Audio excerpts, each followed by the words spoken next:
Radio J. Le 10-11, Lise Gutmann.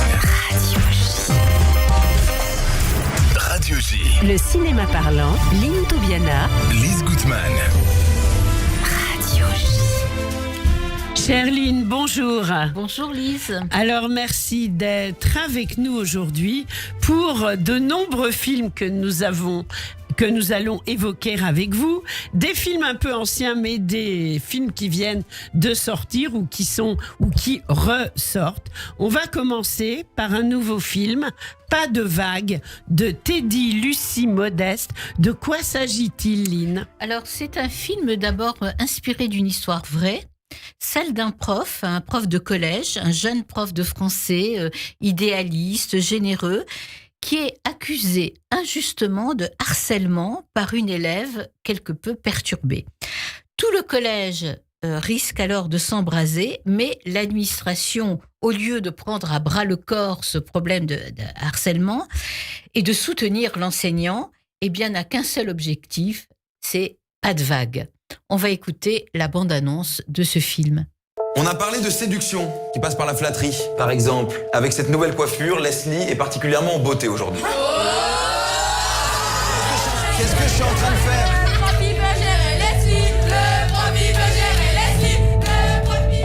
Tu pourrais passer me voir? Un problème ? Non, rien de grave, mais passe me voir après. Du harcèlement. Il a dit qu'elle était fraîche. Mais oui, Leslie, je parlais de l'eau. Sauf qu'il a dit en me regardant dans les yeux. Les élèves entrent et sortent de la classe, entrent et sortent du collège. On n'a jamais le temps de leur parler. C'est pour ça que j'ai pris le risque de sortir du cadre. Et vous pensez que c'est à vous seul de le régler, ce problème? Il se comporte mal avec ma sœur. Vous trouvez ça normal? Écoutez, son frère m'a explicitement menacé de mort. Mais qui va te protéger? Ton directeur? Ton école, là, le rectorat qui répond même pas au téléphone? Il y a des parents d'élèves qui veulent interpeller la presse. Si tu mens, Leslie, Enfin, nous, on prend des risques en te faisant confiance. je te tue. Vous arrêtez les téléphones! Là, ça va trop loin. Et si c'est le prof qui ment, je le tue aussi. Monsieur Keller, pas de vague. On va pas prendre le risque que ça monte dans les tours. Parce qu'on n'est pas déjà dans les tours, là ? Waouh, c'est Oui, très fort, hein. c'est très Lynn fort. Toubiana. Oui, c'est un film d'une intensité dramatique, Lise, exceptionnelle, celle vraiment d'un un thriller scolaire qui montre bien la violence qui sévit dans ces collèges. Et ce film met bien en scène justement cette crise de l'éducation nationale à tous les étages, aussi bien chez les élèves que les profs, les parents d'élèves, l'administration. C'est le chaos, c'est la folie. C'est un film choc, vraiment, réaliste, très juste, porté par ce comédien exceptionnel François Civil, Oui. qui est très très émouvant dans ce rôle de prof accusé à tort. C'est un grand comédien qui excelle aussi bien dans les films d'aventure, on l'a vu dans Les Trois Mousquetaires, et que dans ce genre de drame psychologique très fort. Donc vous nous le conseillez, bien entendu, Pas de vague de Teddy Lucie Modeste. Un autre film maintenant, Bis Repetita de Émilie Noblet. Voilà, on ne quitte pas l'école, mais là on change Ouais, de c'est registre. c'est un gros thème d'inspiration, l'école. Absolument, hein. on l'a vu la semaine dernière semaine avec dernière. la salle des profs. Voilà. Alors, Bis Repetita, donc c'est le premier film de Émilie Noblet avec Louise Bourgoin et Xavier Lacaille. C'est une comédie cette fois, donc il s'agit d'une femme, une prof de lettres classiques, Delphine, donc qui enseigne le latin. Et pour avoir la paix avec ses élèves qui sont absolument pas motivés, elle est très généreuse dans sa notation. Elle donne 19 sur 20 à tous ses élèves. Voilà. Mais les choses se corsent lorsque sa classe est inscrite à un championnat du monde en latin à Naples. Championnat auquel le proviseur a inscrit cette classe au vu des notations brillantes pour sauver aussi l'option latin qui est en danger. On le sait, le latin est de moins en moins enseigné dans les collèges. Voilà, alors on va écouter la bande-annonce Oui, et on avant en d'en parle parler après. davantage. Oui. On a un deal, je vous rappelle. Les gars, on a déjà fait cours de latin? Non, jamais. C'était le deal de pas faire court. Si on la ferme, on a 19 de moyenne. Mais si vous préférez, on peut toujours faire des interros de grammaire. hein. Je suis très inquiète pour le maintien de l'option latin l'année prochaine. C'est chaud patate. Si on fait rien, j'ai peur que ce soit dead. Alors, je vous présente Monsieur Cagna. Il faut que vos élèves soient brillants à ce concours. Monsieur Cagnard va nous accompagner pendant toute la durée du concours. C'est qui ce bouffon là? Vous pouvez m'appeler Rodolphe. Si votre classe gagne les Ludi Latini, Salvese tes omnes. on est sauvés.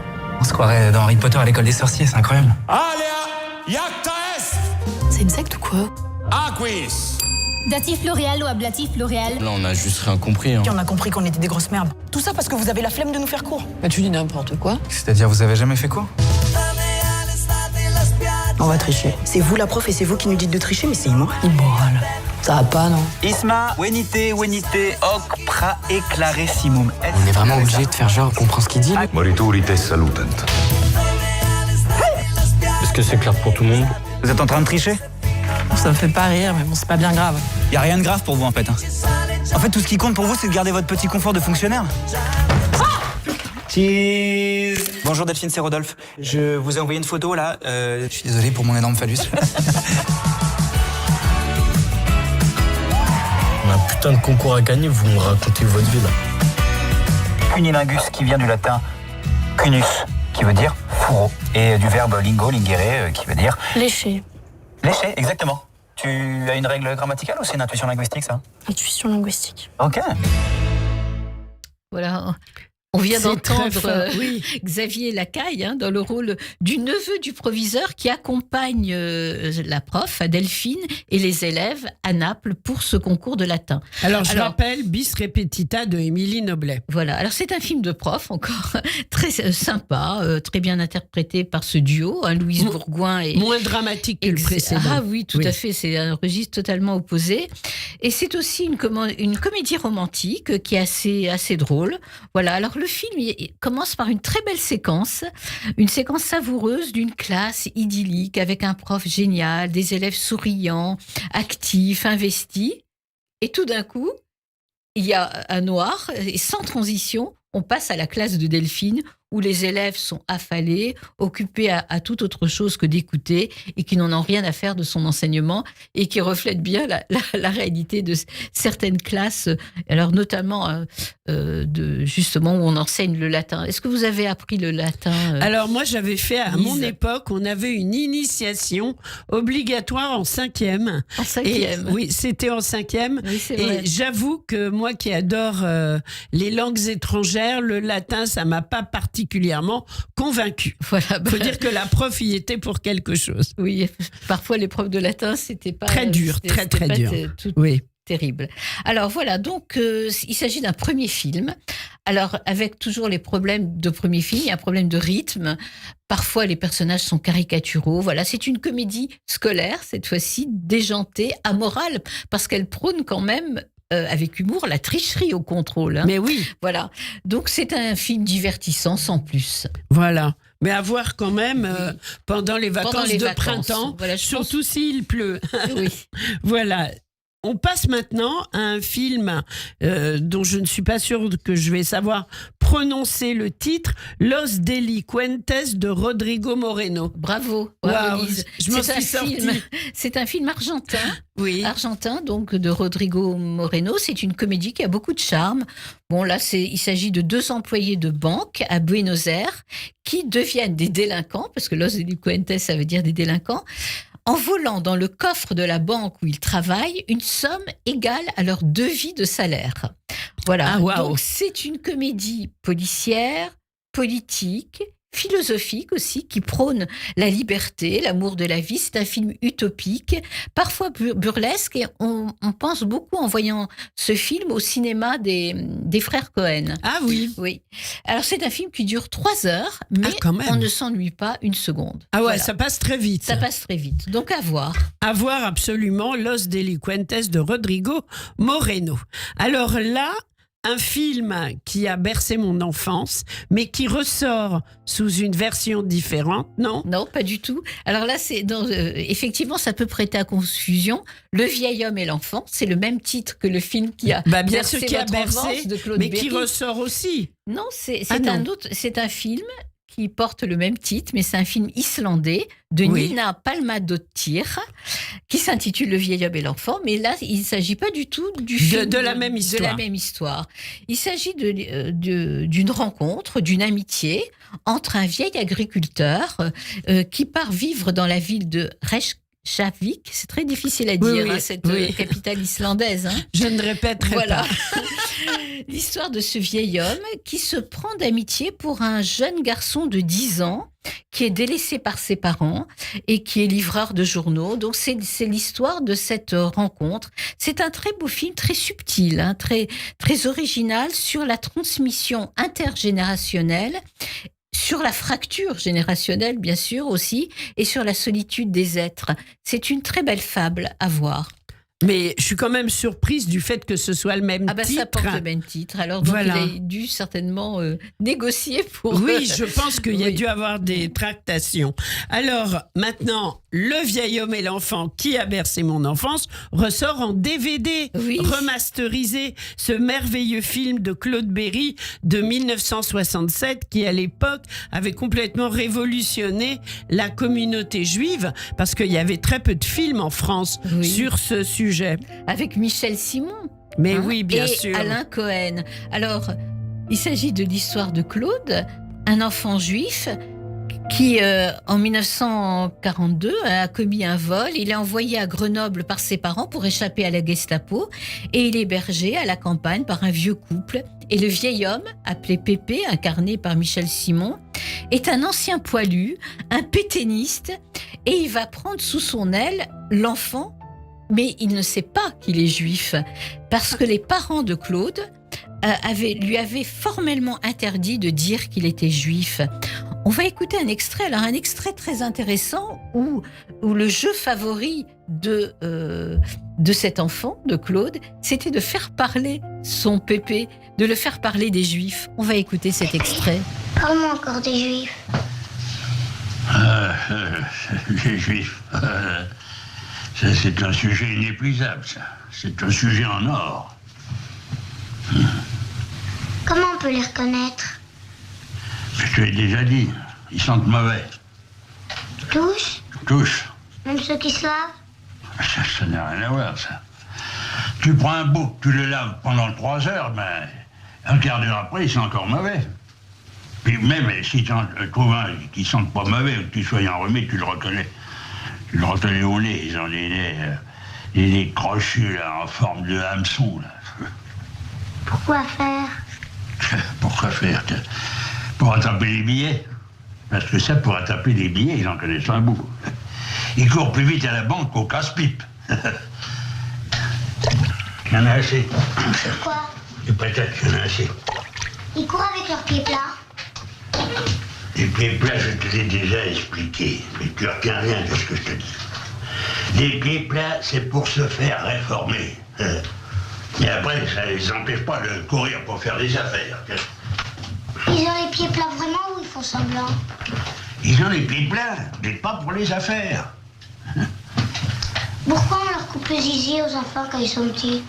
Je te l'ai déjà expliqué, on leur coupe pas tout le zizi. On coupe à petits bouts, comme ça. Ça doit leur faire mal. Ah, ils ont la peau dure. Qu'est-ce qu'ils font encore, Pépé? Raconte. Eh ben, tous les vendredis soirs jusqu'au samedi, ils font leur sabbat. Qu'est-ce que c'est? Le sabbat, c'est une espèce de fête. Mais ils éteignent l'électricité, ils allument des bougies, ils bouffent avec le chapeau sur la tête. C'est comme si je mangeais avec le chapeau sur la tête, moi. Mais tu gardes bien ton béret? Je garde mon béret, c'est pas un chapeau. Et puis tiens-toi bien, alors, le samedi, ils ferment boutique. Plus question pour eux de faire des affaires. Je m'en sois tranquille. Ils reprennent les affaires le lundi et puis te le font payer cher, leur sabbat. Comme ça. Jésus, il était juif? Est-ce qu'il paraît? Alors Dieu aussi, il est juif? Mais non! Mais si, mais elle m'a dit que Jésus, c'était le fils de Dieu. Alors si Jésus est juif, son père aussi? Mais t'écoutes tout ce que va te raconter, bébé. T'as pas fini. Non. À toi, qu'est-ce qu'ils t'ont fait, les juifs, Pépé? À moi, rien. Il manquerait plus que ça.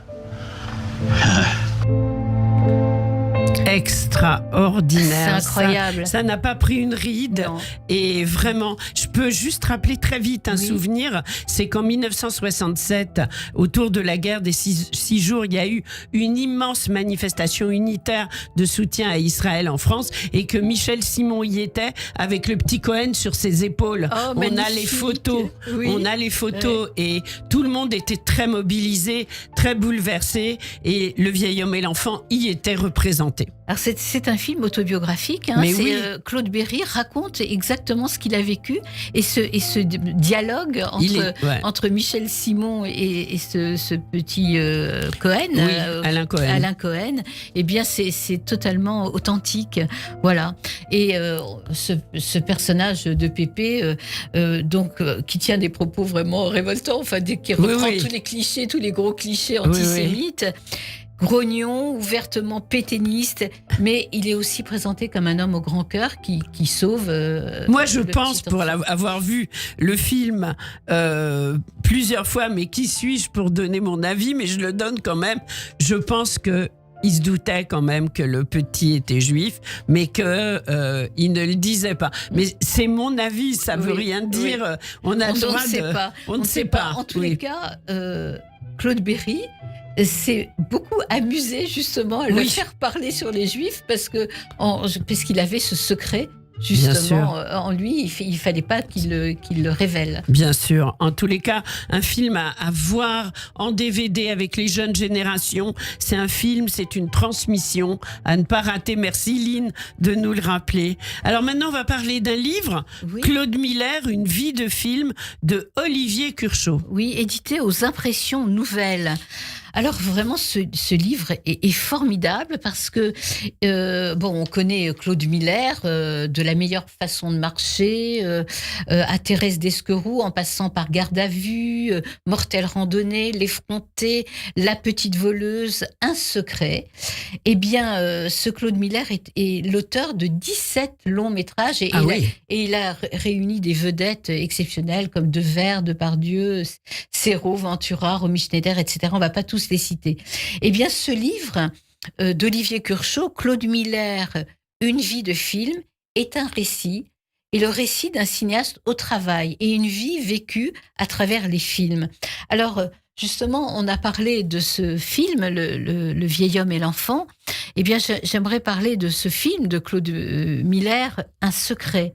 Parce qu'il faut savoir que Miller est né en 1942, et il a été un petit garçon juif, chétif, à qui un père laïque et communiste lui avait dit aussi « Ne dis jamais que tu es juif ».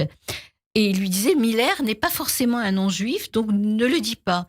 Et on comprend pourquoi ce film « Un secret » est arrivé tard dans la vie de Claude Miller, parce qu'il signait là, avec l'adaptation du livre de Philippe Grimbert, tout à fait. Un autoportrait.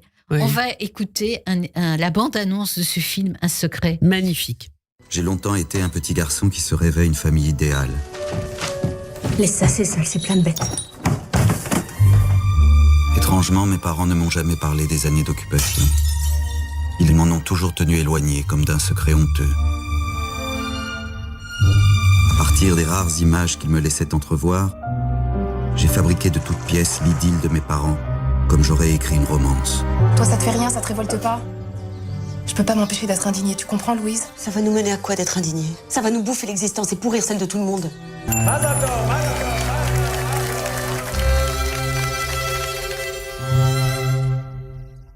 Voilà la bande-annonce du film Un secret de Claude Miller. C'était avec Patrick Bruel. Hein, Lynn. Oui, absolument. Avec Patrick Bruel et Cécile de France également.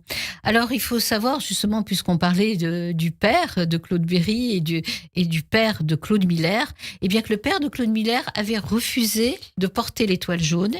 Et Claude Miller disait à son propos « Sa détermination nous a sauvé la vie », alors qu'une partie de sa famille fut déportée. Il faut savoir que l'oncle de Claude Claude Miller, Serge Miller, rescapé de Buchenwald, a raconté ses souvenirs de déporté dans un très beau livre qui s'appelle Le Laminoir, préfacé d'ailleurs par François Mitterrand, édité chez Calman Lévy. Voilà, donc Claude Miller a été très marqué par cette période, période. La Shoah, oui. Et justement, on le voit à travers toute sa filmographie, qui est une filmographie assez trouble, assez noire. Et il disait d'ailleurs lui-même, s'il y a beaucoup de noirceur et d'anxiété dans mes films, c'est sans doute parce que ma mère était une femme qui avait peur quand j'étais dans son ventre en 1942. Voilà. Terrible. Voilà. Alors donc voilà, je recommande la lecture de ce livre, Une vie de film, qui raconte 70 ans d'une existence entièrement dévolue au cinéma. Magnifique. Ce qu'on écoute là, Lise, vous reconnaissez ? Oui. C'est la musique de Ensemble c'est tout, le film de Claude Berry. Oui. Voilà, une musique de Frédéric Botton qu'on va écouter. Voilà, et c'est sur cette musique qu'on va terminer notre cinéma parlant aujourd'hui. Merci Lynn Toubiana, on vous retrouve la semaine prochaine, même heure, même studio.